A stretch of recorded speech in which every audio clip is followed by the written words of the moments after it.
Un animateur star, des séquences d'humiliation en direct, des accusations très graves qui seraient étouffées. Aujourd'hui, on plonge dans un documentaire d'investigation qui décortique ce qu'il appelle le système Hanouna, un véritable empire médiatique où la polémique serait devenue, une machine à cash.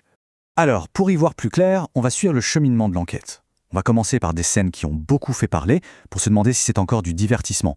Ensuite, on verra comment ce système protégerait ses vedettes. Puis, on analysera la stratégie mise en place pour défendre les accusés, l'idéologie qu'il y aurait derrière, pour arriver à la conclusion choc du documentaire, l'existence d'un véritable marché de la haine. Bon, le point de départ de tout ça, c'est bien sûr Cyril Hanouna et son émission phare « Touche pas à mon poste », TPMP. Et le documentaire pose une question qui peut paraître simple, mais qui est assez dérangeante. Ce qui se passe sur ce plateau télé, est-ce que c'est du divertissement ou est-ce que c'est devenu autre chose? Et là, attention, le documentaire, il ne se place pas sur le terrain du « j'aime » ou « j'aime pas ». Non. L'angle d'attaque, il est tout de suite juridique. La question radicale qui est posée, c'est « et si ce qu'on voyait n'était pas juste du mauvais goût, mais carrément des infractions pénales, commises en direct à la télé sans que personne ne dise rien ?» C'est vraiment avec ces lunettes-là que toute l'analyse va se faire. Pour appuyer son propos, l'enquête compile toute une série d'incidents. Mis les uns à côté des autres, ils dessineraient les contours d'une sorte de culture de l'humiliation.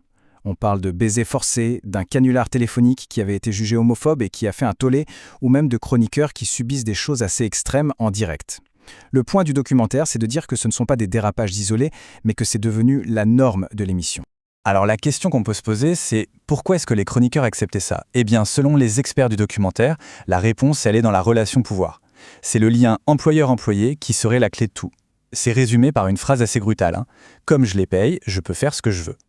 Du coup, l'humiliation deviendrait une sorte de clause non écrite du contrat de travail. Mais l'enquête va encore plus loin. Elle affirme que le système ne fait pas qu'humilier. Il ferait aussi l'inverse. Il protégerait. Et pour le démontrer, les journalistes se penchent sur un cas très emblématique, celui du chroniqueur sportif Pierre Ménez. Quand on regarde la chronologie des faits, c'est assez révélateur de la mécanique que le documentaire décrit. D'abord, l'agression présumée en 2016. Puis, pendant des années, silence radio. Quand la parole se libère enfin en 2021, c'est la chaîne elle-même qui, censure le passage. Juste après, on a une opération de com sur le plateau de TPMP pour minimiser les faits, et ça se termine par un départ négocié avec une belle somme d'argent pour la personne accusée. Pour l'enquête, c'est l'exemple type d'un processus de protection bien rodé. Et cet enregistrement, il est présenté comme la preuve de cette pression. En gros, ce qu'on entend, c'est que la parole de la victime potentielle aurait été mise de côté pour ne pas abîmer l'image de l'émission. Le message, selon le documentaire, il est donc très clair. Avant toute chose, il faut protéger le système. Alors, l'affaire Ménez ne serait pas juste un cas isolé. Selon le documentaire, ce serait l'application d'une méthode bien précise. Une sorte de manuel qui serait ressorti à chaque fois qu'une personnalité proche du système se retrouve dans la tourmente. Pour illustrer cette méthode, l'enquête se penche sur une autre affaire, celle de l'animateur radio Sébastien Coé. Et là, on a deux récits qui s'opposent totalement. D'un côté, le témoignage glaçant de Julie, qui l'accuse d'une agression sexuelle quand elle était mineure. Et de l'autre, la défense de Coé, qui nie tout en bloc et qui crie au complot. Deux versions complètement irréconciliables. Et c'est là que le documentaire décortique la fameuse stratégie TPMP. Ça se passerait en 3 temps. Premier temps, on donne une tribune à l'accusé, un ami, pour qu'il puisse nier. Deuxième temps, on invite l'accusatrice, pour montrer qu'on est équitable. Et troisième temps, le plus problématique selon l'enquête, la phase où on la discrédite en insinuant qu'elle fait ça pour l'argent ou en sortant un témoin surprise pour casser son récit. Et l'impact que cette méthode peut avoir, il est résumé par cette réaction d'une autre femme qui accuse aussi Sébastien Coé. Elle décrit un sentiment de trahison, où on lui promet une écoute et un soutien, et où elle se retrouve au final au milieu d'un cirque, c'est le mot qu'elle utilise, un spectacle médiatique. Et là, l'enquête change d'échelle. On prend de la hauteur. Et si ces stratégies de défense, ce n'était pas juste pour rendre service à des amis?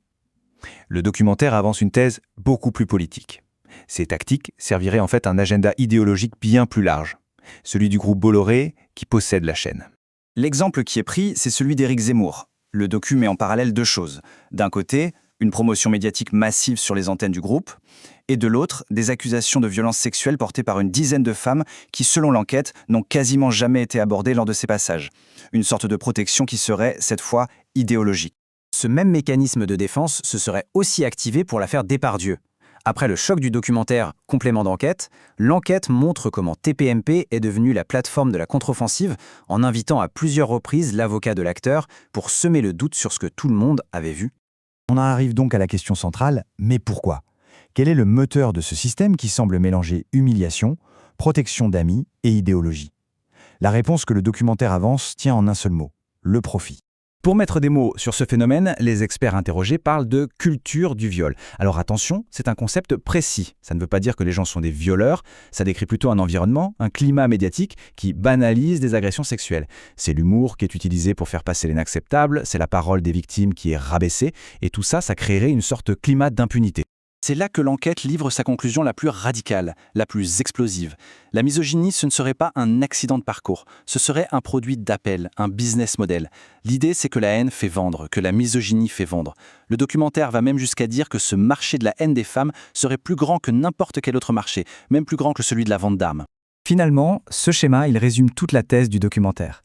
D'un côté, on a des niveaux très hauts d'humiliation à l'antenne et de protection des stars accusées, et de l'autre, un niveau de responsabilisation qui est, lui, extrêmement bas. C'est ce déséquilibre fondamental qui, selon l'enquête, permettrait à tout ce système de fonctionner et de prospérer. Cette analyse du documentaire nous laisse avec cette grande question en suspens. Si l'indignation devient une marchandise, si la controverse devient un fonds de commerce, au final, qui est-ce qui paye vraiment le prix de tout ça? La question reste ouverte.